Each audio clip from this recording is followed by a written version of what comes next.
The Epic of Gilgamesh.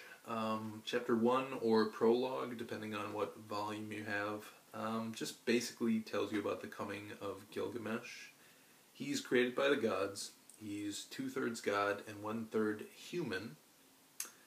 He goes to Uruk and becomes the king, and based on the translation, he creates the walls and builds the temple, and and he talks about how it just foreshadows the whole story. He went and did these things, and then he came back, and he wrote it all down, basically.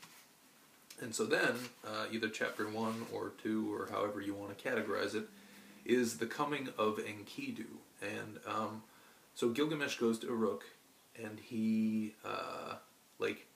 makes everybody look bad, basically. He is the champion, and he defeats all the sons and all the fathers, and he takes all the women for himself. And so all the townspeople don't like it, and they petition the gods to give him an equal, somebody to rival his power, and maybe that'll, get him out of their hair. So they create Enkidu, and he's the wild man. And initially, he is created by Aruru, who also created Gilgamesh. He's made, she takes a piece of clay and drops it in the wilderness after she imbues it with, a portion of her magic. And so initially he lives with the gazelles and the wild beasts in the hills, eating grass.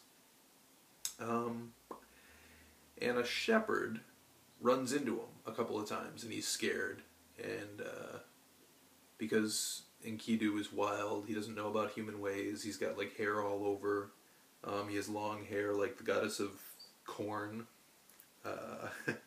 And so he goes home and he tells his father that there's this guy running around in the fields, and his dad says, go get Gilgamesh and tell him what's up, and bring back a harlot from town.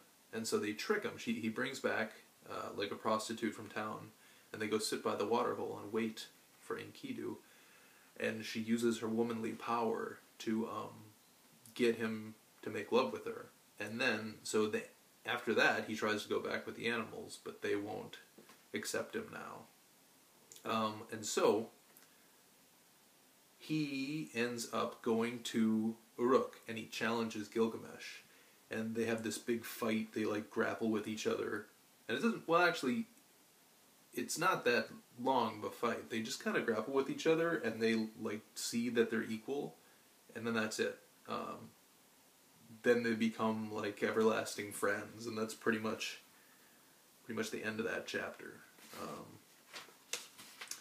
So yeah, that's essentially it. So I'll read some of it for you. I will proclaim to the world the deeds of Gilgamesh. This was the man who knew things.